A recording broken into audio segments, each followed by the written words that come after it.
Muy buenos días, tardes o noches, estimados compañeros, dependiendo del país donde me estés viendo. Mi nombre es Roberto Pot Balam. A continuación voy a presentar mi actividad del proyecto modular e integrador de la materia psicotecnia. Introducción. Con el permiso, mi señoría, me presento ante esta audiencia en mi carácter como abogado defensor del señor Carlos M., buscando impugnar el informe pericial proporcionado por el doctor Soto. Debo aclarar que nosotros como defensa no desvirtuamos ni invalidamos la importancia de la prueba realizada por el doctor Soto ante este proceso penal. Sin embargo, esta prueba debe cumplir con estándares técnicos que nosotros como defensa no debemos reflejar, ya que esta no cuenta con los estándares mínimos de validez, confiabilidad y pertinencia jurídica. Contemplamos que el informe contiene deficiencias técnicas más allá de unas simples diferencias interpretativas, por lo que afecten indiscutiblemente su valor probatorio. A continuación mencionaré tres debilidades técnicas que justifican su impugnación. Punto número 1. Argumentos técnicos: falta de validez de constructo para evaluar imputabilidad.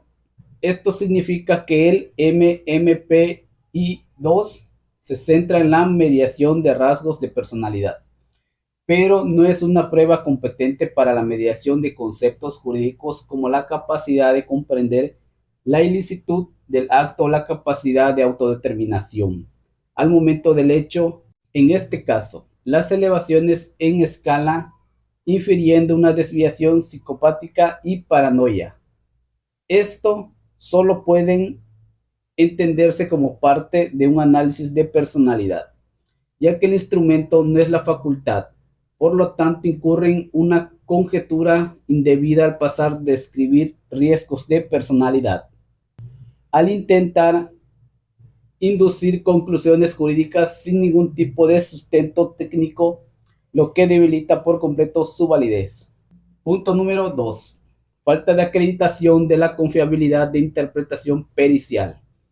Esto significa que dicho informe no está acreditado por ningún tipo de concordancia intraevaluador, es decir, no está corroborado por ningún otro profesional que haya coincidido con la misma interpretación que la del doctor Soto, consecuente con la escala elevada del MMPI-2.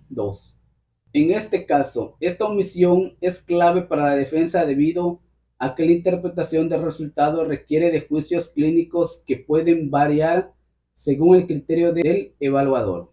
Por lo mismo, podemos inferir que las conjeturas dependen del juicio personal del perito. Por lo tanto, esta falta de validación externa nos permite observar la confiabilidad del informe pericial y toma incompatible con los estándares y bases de objetividad que debe exigir una prueba técnica con el tal peso probatorio. Punto número 3. Uso inadecuado de testados para evaluar el estado mental del momento del hecho. En esta parte nos basamos más en la falta de consistencia metodológica. Esto significa que las pruebas a las que fue sometido mi cliente en el caso particular del MMPI-2 se centran en evaluar riesgos de personalidad de manera general. Sin embargo, estos no permiten valorar el estado psicológico del imputado en el momento del hecho. En este curso, el informe no examina las variedades contextuales, situacionales o emocionales que pudieron presentarse en el momento del presunto delito, ni evaluar de forma directa cuestiones colectivas o conductuales que pudieron haber afectado el control del imputado en dicho contexto. Por lo tanto, como defensa del señor Carlos M., consideramos que el dictamen del doctor Soto excede el alcance técnico al que puede sustentar y comprobar el instrumento utilizado, provocando que su resultado sea imposible de sostener desde los límites de su marco teórico. Fundamentación jurídica. ¿Cómo podemos observar?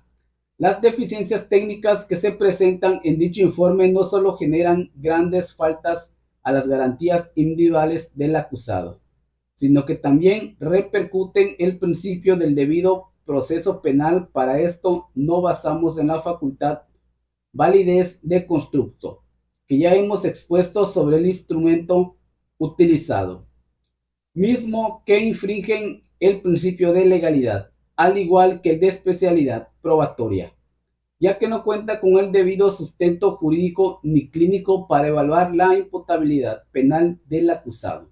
Por ende, las conclusiones derivadas de dicho instrumento son infundidas e inadecuadas para concluir una decisión judicial. En otras palabras, nosotros como defensa consideramos que el dictamen es totalmente inválido, que afecta directamente, que la falta de confiabilidad de la interpretación pericial afecta el principio de su objetividad, al igual que el de contradicción. Esto, debido al resultado obtenido, depende del criterio personal del perito, inmiscuido en la prueba sin ningún otro tipo de corroboración profesional. Esto también afecta el derecho a la defensa efectiva al no permitir la confrontación técnica del dictamen expuesto. Solicitud concreta. Por todo lo anterior, solicito respetuosamente a su señoría que se ordene una ampliación del informe pericial del doctor Soto, o en su caso desechar por completo el informe presentado para realizar uno nuevo desde un punto de vista completamente técnico y objetivo. En este caso de la ampliación pericial, solicitamos que se ejecute una evaluación específica con respecto a la imputabilidad penal del acusado, buscando que se contemplen análisis del estado mental el imputado en el momento del ilícito, además de las variables contextuales, y en el caso de ser necesario, la utilización de instrumentos adecuados para evaluar capacidades cognitivas y volitivas. De esta forma se garantizará una valoración pericial efectiva y técnicamente fundada para llevar a cabo el correcto derecho de defensa de mi cliente. A continuación voy a dar respuesta a 4 preguntas, las cuales doy inicio. ¿Qué define la OMS como trastorno mental y cómo se relaciona en el ámbito judicial? Los trastornos mentales se caracterizan por una alteración clínicamente significativa de la cognición, la regulación de las emociones y el comportamiento de un individuo. Por lo general van asociados a angustia o a discapacidad funcional en ámbitos importantes. Se relaciona al ámbito judicial, ya que es necesario evaluar el estado mental de los imputados para determinar si son capaces de comprender la ilicitud de sus actos o si son capaces de controlar sus impulsos, mismos que podrían repercutir ante un escenario legal, ya que ambos aspectos son necesarios para la determinación de imputabilidad penal. Pregunta número 2. ¿Qué aspectos se evalúan para determinar la responsabilidad penal de una persona? La capacidad de comprensión y la capacidad de control. La primera es utilizada para corroborar si una persona es consistente de sus actos, y la segunda para saber si la persona es capaz de manejar su conducta ante determinadas situaciones. Cabe mencionar que para determinar los conceptos antes mencionados es necesario pasar con múltiples procesos o instrumentos técnicos para obtener un resultado correcto y concreto para la imputabilidad penal de un imputado. Tercera pregunta. ¿Cuál es la diferencia entre un diagnóstico clínico y un diagnóstico forense en el ámbito judicial y por qué es relevante para determinar la imputabilidad de una persona? La principal diferencia es su objetivo, ya que el diagnóstico clínico es elaborado por un psiquiatra, ya que se encarga de evaluar y orientar por medio de sesiones terapéuticas o medicamentos controlados a la persona afectada, mientras que el diagnóstico forense es realizado por un perito.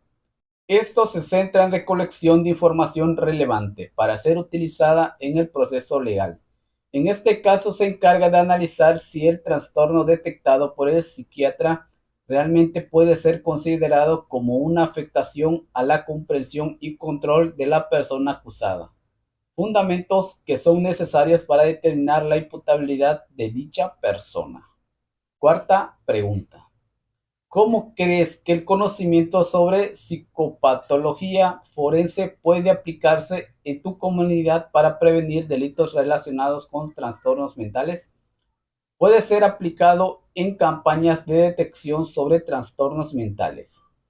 Esto con el propósito que las personas afectadas puedan obtener un tratamiento adecuado antes de que cometan un ilícito. Esto puede ser en conferencias en espacios abiertos para que sea a todo el público, centros comunitarios, juntas de padres de familia o docentes, incluso en centros de reinserción social. A pesar de que esto no garantiza nada, creo que puede ser el primer paso para determinar la complicidad de la falta de salud mental y la comisión de delitos.